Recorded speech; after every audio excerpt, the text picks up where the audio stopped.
कपूर और नमक का उपाय घर में कर लेना, शत्रु पूरी तरह परास्त हो जाएगा।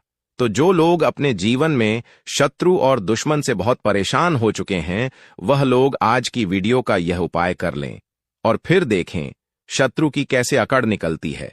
आपके जो शत्रु हैं, आपके जो दुश्मन हैं, यह पूरी तरह आपके जीवन से दूर हो जाएंगे। आपको पलट कर देखने की गलती भी नहीं करेंगे। अगर आपने अपने घर पर कपूर और नमक से बहुत छोटा सा उपाय कर लिया, आज की वीडियो में जो उपाय हम लेकर आए हैं, यह उपाय शत्रु और दुश्मन की सारी ताकत को खत्म कर देता है। शत्रु की सारी अकड़ निकल जाती है और शत्रु जो है यह शत्रुता करना भूल जाते हैं। ऐसा समझ लीजिए, आज की वीडियो का जो उपाय है ना, आपके लाखों करोड़ों शत्रुओं को भी परास्त कर देगा और आपके जीवन से शत्रु तुरंत दूर होना शुरू हो जाएंगे। अब चाहे वह शत्रु सामने से आपको परेशान कर रहे हैं या किसी भी तरह से आपको हानि पहुंचा रहे हैं, जैसे कि आपको नीचे दिखाने की कोशिश कर रहे हैं, आपका कोई व्यापार बिजनेस उसे हड़पने की कोशिश कर रहे हैं, या आपको नौकरी में प्रमोशन ना मिले, कैसे भी करके आपकी नौकरी चली जाए, ऐसी सोच अगर आपके शत्रु की है तो समझ लीजिए कि जो शत्रु सामने से डरा रहे हैं, धमका रहे हैं, वार कर रहे हैं या किसी भी तरह से हानि पहुंचाने का प्रयास कर रहे हैं या हानि पहुंचा रहे हैं, उन शत्रुओं की अकड़ पूरी तरह निकल जाएगी और कभी भी आपको परेशान नहीं करेंगे। दूसरी चीज कि जो गुप्त शत्रु हैं, जिन शत्रुओं को आप जानते ही नहीं, जिनके बारे में आपको कुछ भी नहीं पता, जो आपकी पीठ पीछे आपके साथ बुरा करते हैं, जैसे कि बहुत सारी क्रियाएं करवाते हैं, ब्लैक मैजिक करवा देते हैं, तो समझ लीजिए जो गुप्त शत्रु है ना, वह भी पूरी तरह परास्त हो जाएंगे और कितना भी बड़ा किया कराया करवा दें, उसके बाद भी वह आपका कुछ नहीं बिगाड़ पाएंगे। उनकी जो तांत्रिक क्रियाएं हैं, वह ऐसा समझ लीजिए आप तक पहुंचेंगी भी नहीं अगर आपने इस उपाय को कर लिया। दूसरी चीज, आपके घर पर कोई भी संकट और कष्ट नहीं आता है जब आप इस उपाय को करते हैं। घर बैठे आपको उपाय करना है। और दूसरी चीज कि देखिए, यह उपाय कोई भी व्यक्ति कर सकता है, मतलब स्त्रियां भी कर सकती हैं और पुरुष भी कर सकते हैं। तो चलिए बात कर लेते हैं। तो देखिए, सबसे पहले आपको क्या करना है, थोड़ा सा लेना है कपूर, यानी कपूर की एक टिकी आपको यहां पर लेनी है। इसी के साथ आपको लेना है थोड़ा सा नमक यहां पर आपको पिसा हुआ लेना। तो देखिए, साबुत अगर नमक है तो साबुत भी आप ले सकते हैं, लेकिन अगर पिसा हुआ ले लेते हैं तो ज्यादा उत्तम है।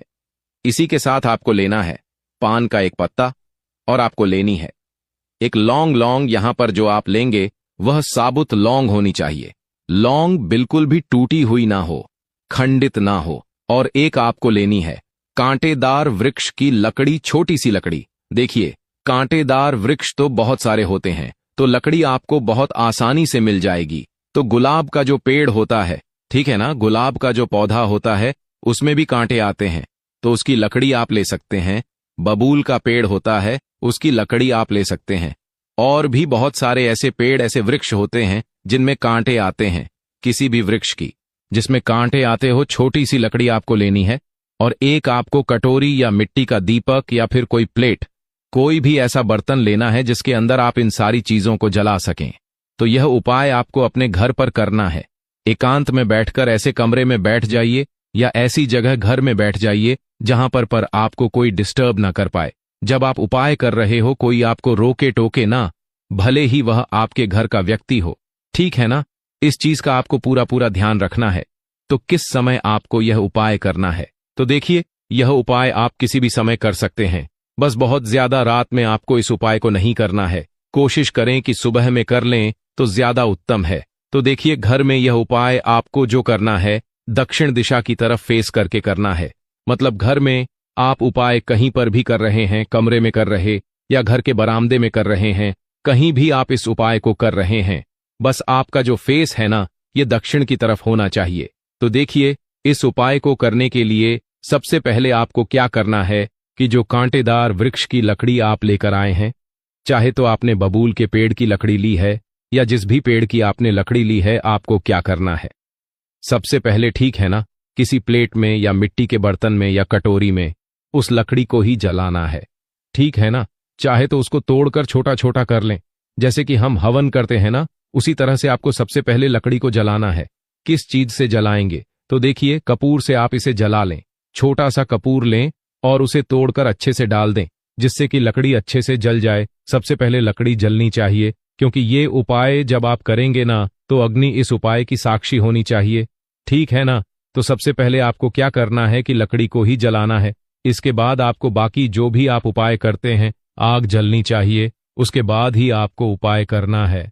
तो देखिए, सबसे पहले पान के पत्ते पर आपको शत्रु या फिर शत्रु का नाम लिखना है। तो 3 से ज्यादा नाम आप पान के पत्ते पर नहीं लिख सकते हैं। अगर आपके शत्रु 3 से ज्यादा हैं, या फिर ऐसा है कि एक शत्रु तो सामने से आप पर वार कर रहा है या 2 शत्रु वार कर रहे हैं और शत्रुओं का आपको पता ही नहीं है कि कौन आपका शत्रु है, आप कुछ नहीं जानते, तब आप उस पान के पत्ते पर केवल शत्रु लिखेंगे। ठीक है ना? लिखना किससे है? तो काले पेन से आप लिख लीजिए। लिखने के बाद आप क्या करेंगे, जो नमक आपने लिया है वह नमक आपको उस पान के पत्ते पर जहां आपने शत्रु लिखा है या शत्रु का नाम लिखा है, वहीं पर आपको उस नमक को रख देना है। जैसा भी नमक आपने लिया, साबुत लिया है या पिसा हुआ लिया है, वो नमक आपको वहीं पर रख देना है। फिर आपको क्या करना है, जो लौंग आपने ली है वो लौंग भी आपको उसी नमक के ऊपर रख देनी है। लौंग साबुत होनी चाहिए, इस चीज का आपको ध्यान रखना है। अब देखिए, इतना करने के बाद जब आप पान के पत्ते के ऊपर शत्रु लिख देंगे, नमक रख देंगे, लौंग रख देंगे, उसके बाद आपको शत्रु का नाम बोलना है या फिर शत्रु बोलना है। नाम नहीं जानते हैं तो शत्रु शत्रु शत्रु कितनी बार बोलना है? पूरे आपको 21 बार, 51 बार या 108 बार बोलना है। मतलब आप 21 बार भी बोल सकते हैं, 51 टाइम्स भी बोल सकते हैं और 108 बार भी बोल सकते हैं। जैसा आपके पास समय है वैसा आप बोल दें। ठीक है ना? अब आपको क्या करना है, जब आप बोल देंगे शत्रु शत्रु शत्रु, उसके बाद आपको वह पूरा पान का पत्ता उस अग्नि में डाल देना है जो लकड़ी आपने जलाई थी कपूर के साथ। उसी कटोरी में या मिट्टी का दीपक आपने लिया था, उसके अंदर आपको पूरा पान का पत्ता डाल देना है, मतलब नमक लौंग सब कुछ डाल देना है। तो देखिए, जब यह कपूर और लकड़ी जल रही होगी, अगर आपको ऐसा लग रहा है कि अग्नि बुझ ना जाए है ना, तो आप उसमें मेन कपूर बढ़ा भी सकते हैं, क्योंकि आपको यह जो पत्ता आप पान का डालेंगे जलती हुई अग्नि में ही डालना है। इस चीज का आपको ध्यान रखना है। चाहे तो कपूर आप और ले लें और उसके अंदर कपूर बढ़ाते रहे, जिससे कि उपाय जब तक आपका पूरा हो रहा है, जो अग्नि है ये जलती रहे। दूसरी चीज, ये उपाय बहुत सावधानी से करना है, क्योंकि इसमें आपने अग्नि जलाई है। तो ठीक है, जहां भी आप अपने घर में कर रहे हैं, पूरी सावधानी पूर्वक ही आपको इस उपाय को करना है। स्त्रियां करें, पुरुष करें, ठीक है ना? लेकिन करना सावधानी के साथ है। अब देखिए, इसके बाद जब यह पूरी तरह जल जाएगा, पूरी तरह जल जाने का मतलब है जितना जल रहा है उतना जल जाएगा। बाकी जो भी चीजें बचें आपको उसे उठाना है और किसी भी कांटेदार वृक्ष के नीचे डालकर आ जाना है। मतलब जो राख होगी या जो भी चीजें बच गई होंगी, उसे आपको किसी भी कांटेदार वृक्ष के नीचे, कांटेदार पेड़ के नीचे डालकर आना है। और देखिए, जब आप इस उपाय को करेंगे तो रात में आपको नहीं जाना, दिन में ही कोशिश करें, उपाय करें या शाम के समय में कर लें, जिससे कि आप जो इसकी राख है उसे अपने घर के बाहर डालकर आ सके।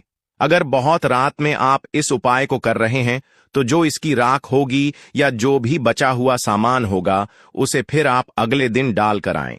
तो देखिए, यह उपाय किस दिन करना है? किसी भी दिन आप इस उपाय को कर सकते हैं। कितनी बार करना है? इस उपाय को आपको सिर्फ और सिर्फ 2 बार ही करने की आवश्यकता पड़ेगी और आप देखेंगे कि जो शत्रु हैं, जो दुश्मन हैं, ये पूरी तरह परास्त हो जाएंगे और चाहकर भी आपका कुछ बिगाड़ नहीं पाएंगे।